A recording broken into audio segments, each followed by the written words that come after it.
ಯಶಸ್ಸಿನ ಬಾಗಿಲು ಅಂತಾರೆ. ಎಲ್ರು ಬಯಸೋ ಬಾಗಿಲದು. ಬಯಸಿದ ಬಾಗಿಲನ್ನ ಹೇಗ್ ತೆಗೆಯೋದು? ಗುಟ್ಟೇನು ಅಂದ್ರೆ ಆ ಯಶಸ್ಸಿನ ಬಾಗಿಲಿದೆಯಲ್ಲ, ಅದರ ಮುಂದೆನೆ ಒಂದ್ ಬುಟ್ಟಿ ತುಂಬಾ ಬೀಗದ ಕೈಗಳಿರುತ್ತೆ. ಒಬ್ಬ ಬರ್ತಾನೆ, ಮೊದಲನೇ ಕೀ ಹಾಕಿದಾಗೆ ಬಾಗಿಲು ಓಪನ್ ಆಗ್ಬಿಡುತ್ತೆ, ಅವನು ಅದೃಷ್ಟವಂತ. ಇನ್ನೊಬ್ಬ ಬರ್ತಾನೆ, ಒಂದು ಕೀ ಟ್ರೈ ಮಾಡ್ತಾನೆ, 2, 3, 100ನೇ ಕೀಗೆ ಡೋರ್ ಓಪನ್ ಆಗುತ್ತೆ, ಅವನು ಶ್ರಮಜೀವಿ. 3ನೇ ಅವನು ಬರ್ತಾನೆ, ಈ ಕೀ ಎಲ್ಲ ಯಾಕೆ ಅಂತ ಸುಮ್ನೆ ಹೇರ್ ಪಿನ್ ತಗೊಂಡು ಆ ಬೀಗನ ತೆಗೆದು ಒಳಗೊಟ್ಟೋಗ್ತಾನೆ, ಅವನು ಬುದ್ಧಿವಂತ. ಇನ್ನೊಬ್ಬ ಸುಮ್ನೆ ಬೀಗ ಕಲೆ ಯಾಕೆ ಅಂತ ಗುದ್ದಿ ಬಾಗಿಲನ್ನ ತೆಗೆದು ಒಳಗೆ ನುಗ್ಗಿಬಿಡ್ತಾನೆ, ಅವನು ಶಕ್ತಿವಂತ. ಆದ್ರೆ ಕೆಲವರಿಗೆ ಕೆಲವೊಮ್ಮೆ ಬುದ್ಧಿ, ಶಕ್ತಿ, ತಾಳ್ಮೆ, ಜನಬಲ ಎಲ್ಲ ಇದ್ರು ಆ ಬಾಗಿಲು ಓಪನ್ ಆಗೋದಿಲ್ಲ. ಆಗ ಏನ್ ಮಾಡ್ಬೋದು? ಆಗ ಸೋಲನ್ನ ಒಪ್ಕೊಂಡು ವಾಪಸ್ ಹೋಗ್ಬೋದು, ಅಥವಾ ಬಾಗಿಲ್ ಗೆಟ್ಟಿನ ನಾನ್ ಗೆಟ್ಟಿನ ನೋಡೇ ಬಿಡ್ತೀನಿ ಅಂತ ಭರವಸೆನ ಬಿಡದೆ ತಾಳ್ಮೆಯಿಂದ ಸತತವಾಗಿ ಪ್ರಯತ್ನ ಪಡ್ತಾನೆ ಇದ್ರೆ ಒಂದಲ್ಲ ಒಂದಿನ ಆ ಬಾಗಿಲು ತನಗ್ತಾನೇ ಓಪನ್ ಆಗುತ್ತೆ ಅಂತ ಅನೇಕ ಉದಾಹರಣೆಗಳನ್ನ ನಾವು ಇತಿಹಾಸದಲ್ಲಿ ನೋಡಿದೀವಿ.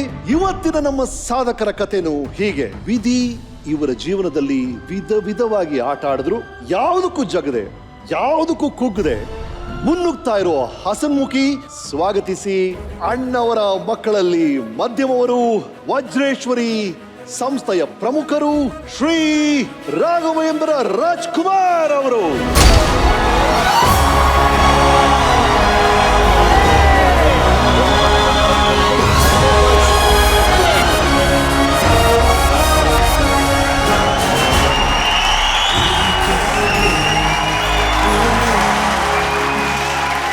ಬಹಳ ಖುಷಿ ಆಯ್ತು ರಾಘಣ್ಣ ನಿಮ್ಮನ್ನ ಇಲ್ಲಿ ನೋಡಿ. ನಿಮ್ಮನ್ನ ನಾನು ಫಸ್ಟ್ ಭೇಟಿ ಮಾಡಿದ್ದು ನಿಮ್ಗೆ ನೆನಪಿದ್ಯಾ? ನಂದಿ ಹಿಲ್ಸ್ ಅಲ್ಲಿ ಇಬ್ರು ಒಟ್ಟಿಗೆ ಎಂಟರ್ ಆದ್ವಿ. ಹೌದು, ನಾನಂದ್ರೆ ಸುಂದರ ಸಂಬಳ ಎಂಟ್ರಿ ಕೊಟ್ಟಿದ್ದೆ, ಸಣ್ಣ ಪುಟ್ಟ ರೋಲ್ಸ್ ಮಾಡಿದ್ದೆ. ಹೀರೋ ಆಗಿ ಪ್ರಮೋಷನ್ ಕೊಟ್ಟಿದ್ದು ಮಧುಮಾಸ ಅನ್ನೋ ಚಿತ್ರ, ನನ್ನ 10ನೇ ಚಿತ್ರ. ಅದರ ಶೂಟಿಂಗ್ ನಂದಿ ಹಿಲ್ಸ್ ಅಲ್ಲಿ ನಡೀತಾ ಇತ್ತು. ಆಗ ಅಣ್ಣವರ ಇನ್ನೊಬ್ರು ಮಗ ಹೀರೋ ಆಗಿ ಇಂಟ್ರೊಡ್ಯೂಸ್ ಆಗ್ತಾರೆ ಅಂತ ನ್ಯೂಸ್ ಬಂತು. ಪಕ್ಕದಲ್ಲಿ ನೀವು ಶೂಟ್ ಮಾಡ್ತೀರಾ ಅಂತ ಗೊತ್ತಾಯ್ತು. ಅಲ್ಲಿ ಬಂದು ನಿಮ್ಗೆ ವಿಶ್ ಮಾಡಿದೆ. ವೈಟ್ ಅಂಡ್ ವೈಟ್ ಅಲ್ಲಿ ನೀವು ಇದ್ರಿ. Chiranjeevi Sudhakar, if I am right. ಇಬ್ರು Ramesh Raghavendra. So thank you ರಾಘವರೇ. This weekend is with Shri Raghavendra Rajkumar ಅವರು.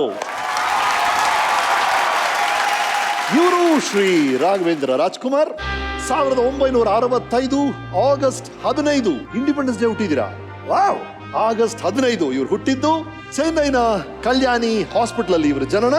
ಇವರ ತಂದೆ ಪದ್ಮಭೂಷಣ ಡಾಕ್ಟರ್ ರಾಜ್ಕುಮಾರ್ ಅವರು.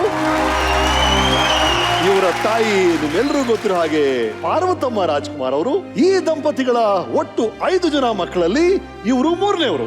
ಇವರ ಅಣ್ಣ ಕರುನಾಡ ಚಕ್ರವರ್ತಿ ಡಾಕ್ಟರ್ ಶಿವರಾಜ್ ಕುಮಾರ್ ಅವರು, ಅಕ್ಕ ಲಕ್ಷ್ಮಿ ಅವರು, ತಂಗಿ ಪೂರ್ಣಿಮಾ ಅವರು, ಹಾಗೂ ಇವರ ಕೊನೆ ತಮ್ಮ, ಪ್ರೀತಿಯ ತಮ್ಮ, ಪವರ್ ಸ್ಟಾರ್ ಪುನೀತ್ ರಾಜ್ಕುಮಾರ್ ಅವರು. ಇವರ ಧರ್ಮಪತ್ನಿ ಮಂಗಳಾ ಅವರು, ಇವರ ಸುಪುತ್ರರು ವಿನಯ್ ರಾಜ್ಕುಮಾರ್ ಹಾಗೂ ಗುರು ರಾಜ್ಕುಮಾರ್.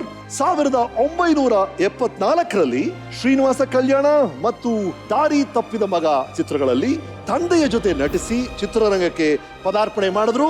1988ರಲ್ಲಿ ಚಿರಂಜೀವಿ ಸುಧಾಕರ ಮೂಲಕ ನಾಯಕ ನಟನಾಗಿ ವೃತ್ತಿ ಜೀವನ ಪ್ರಾರಂಭಿಸಿದರೂ ಸಹ ಇವರು ಕನ್ನಡದ ಮನೆ ಮಾತಾಗಿದ್ದು ಕನ್ನಡದ evergreen blockbuster film Nanjundi Kalyana ಚಿತ್ರದ ಮೂಲಕ. ಅದಾದ ನಂತರ ಅನೇಕ ಕೌಟುಂಬಿಕ ಚಿತ್ರಗಳಲ್ಲಿ ಅಭಿನಯಿಸಿ ಕನ್ನಡಿಗರ ಪ್ರೀತಿ ಪಾತ್ರರಾದರು. ಇವರು ನಟರು, ಗಾಯಕರು, ವಿತರಕರು, ನಿರ್ಮಾಪಕರು ಹಾಗೂ ಕನ್ನಡ ಚಿತ್ರರಂಗಕ್ಕೆ 90ಕ್ಕೂ ಹೆಚ್ಚು ಸದಭಿರುಚಿ ಚಿತ್ರಗಳನ್ನ ನೀಡಿದಂತ ವಜ್ರೇಶ್ವರಿ ಕಂಬೈನ್ಸ್ ಪ್ರೊಡಕ್ಷನ್ ಕಂಪನಿಯ ಪ್ರಮುಖರು. So this weekend is with Sri Raghavendra Rajkumar. Okay Raghav, ಬಹಳ ಖುಷಿ ಆಗ್ತದೆ. ನಿಮ್ಮ ಜೀವನೋತ್ಸಾಹ ನನಗೆ ಬಹಳ ಇಷ್ಟ ಆಗುತ್ತೆ. ನಿಮ್ಮ ಜೀವನಕ್ಕೆ ನಿಮಗೆ ಸ್ವಾಗತ. ಥ್ಯಾಂಕ್ಸ್.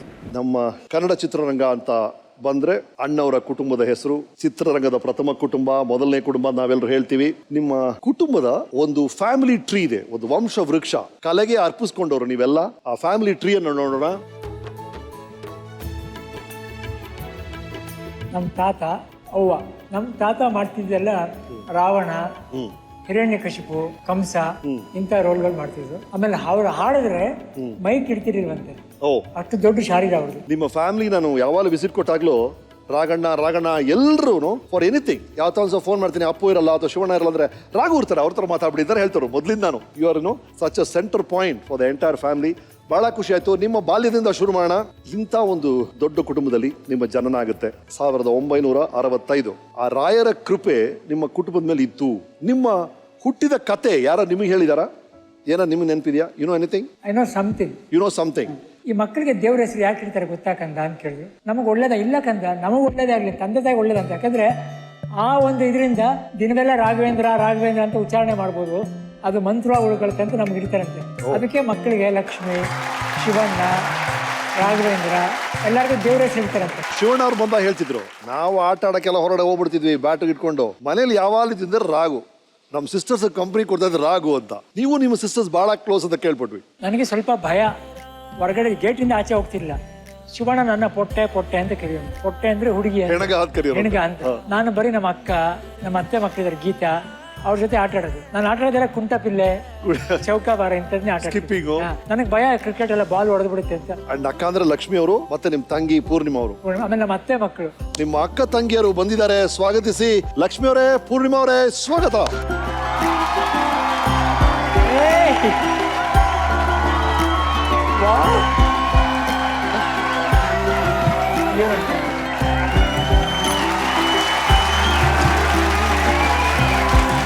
ನಿಮ್ಮ ಪ್ರೀತಿಯ ಸಹೋದರ, ನಿಮ್ಮ ಬಾಲ್ಯದ ನೆನಪುಗಳು ಏನೇನು ನೆನಪಿದೆ ಹೇಳಿ ರಾಘು ಅವ್ರ ಬಗ್ಗೆ.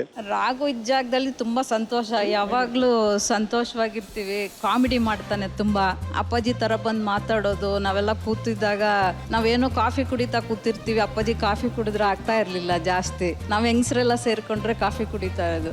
ಆವಾಗ ಬರೋದು ಅಂತ ಬಂದು, ಏನ್ರಮ್ಮ ಏನ್ ಮಾಡ್ತಿದ್ದೀರಾ ಅಂದ್ರೆ ನಾವೆಲ್ಲ ಕಾಫಿ ಎಲ್ಲ ಇಟ್ಬಿಟ್ಟು ಅಲರ್ಟ್ ಆಗೋದು. ಅಯ್ಯೋ ಅಪ್ಪಾಜಿ ಬಂದ್ಬಿಡು, ನೋಡ್ದಾ ಅಪ್ಪಾಜಿ ಬಂತು ಅಂತ ನೀವೆಲ್ಲ ಅಲರ್ಟ್ ಆಗ್ಬಿಟ್ರಿ. ತಮಾಷೆ ಮಾಡ್ತಾನೆ ಜಾಸ್ತಿ. ನನ್ನ ಬಗ್ಗೆ ಬರೀ ಏನಾದ್ರೂ ಕಾಮಿಡಿ ಮಾಡ್ತಾ ಇರೋದೇ ಕೆಲಸ ರಾಘುಗೆ. ನಮಗೆ ಏನಾದ್ರೂ ಬೇಕಾದ್ರೆ ಅವಳನ್ನ ಕಳಿಸೋದು. ತುಂಬಾ ಪ್ರೀತಿ ಇವಳು ಕಂಡ್ರೆ ಅಪ್ಪಾಜಿಗೆ. ಅಮ್ಮ ಪ್ರೇಮದ ಕಾಣಿಕೆ ಮಾಡಿದವಳು ಇವಳು. ಸ್ಟೇಟ್ ಅವಾರ್ಡ್ ತಗೊಂಡವಳು. ಎಲ್ಲಾದ್ರೂ ಅಪ್ಪಾಜಿ ಊರಿಂದ ಬಂದ್ಮೇಲೆ ಎಲ್ಲಾದ್ರೂ ಹೋಟ್ಲಿಗೆ ಹೋಗ್ಬೇಕಂದ್ರೆ ನೀನ್ ಹೋಗಿ ಕೇಳ ಅಂತ ಇವಳನ್ನ ಕಳ್ಸೋದು. ಶಬರಿಮಲೆಯಿಂದ ಬರೋರು ಅಪ್ಪಾಜಿ 1.5 ತಿಂಗಳು ಆಯ್ತು ಅಪ್ಪಾಜಿ ನಾನ್ ವೆಜ್ ಇಲ್ಲ ಅಪ್ಪಾಜಿ ಅಂದ್ರೆ, ನಾಳೆ ಬುಹಾರಿ ಅಂತ ಹೇಳೋದು ಅಪ್ಪಾಜಿ. ಅದೇ ಅವ್ರ ಕೆಲಸ ಆಗ್ಬೇಕು ಅಂದ್ರೆ ನನ್ ಕಳ್ಸ್ಬಿಡೋದ್ ಮುಂದೆ.